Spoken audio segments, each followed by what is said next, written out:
Ça fait longtemps que j'avais pas pris le TGV et la voiture 13, c'était déjà un signe. Ça a commencé par une dame qui s'est mise à l'aise, mais alors vraiment à l'aise. Peut-être un peu trop à l'aise. Puis on a celle qui a décidé de s'avancer pour son repas. Alors elle commence à cuisiner directement dans le TGV. Là, je sais pas ce qu'elle est en train de préparer comme recette, peut-être un couscous. J'avais besoin de passer un coup de téléphone, mais à l'endroit prévu pour ça, il y avait une dame du service qui était installée. Je suis repassé plus tard, mais elle était toujours là sur son téléphone, elle a pas bougé du voyage. Ensuite, j'ai eu une envie pressante, mais la porte était coincée, j'ai dû pousser comme un malade. Et dans ces cas-là, c'est pas bon de pousser. En plus, les toilettes étaient occupées, j'ai dû foncer comme un malade à l'étage. Heureusement, c'était libre. Mais une fois dedans, impossible de fermer la porte, la serrure était bloquée. J'ai donc tenu la porte fermée à la main pendant que la goutte au front, je faisais mes affaires. Mais c'est pas fini, au wagon-restaurant, il y a un mec qui est venu poser des poubelles pleines de détritus, en plein milieu des clients qui étaient en train de manger.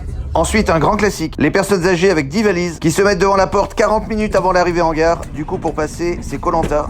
Et évidemment, une arrivée avec du retard. Bref, j'ai pris le TGV. Essaye de deviner dans quelle gare je suis.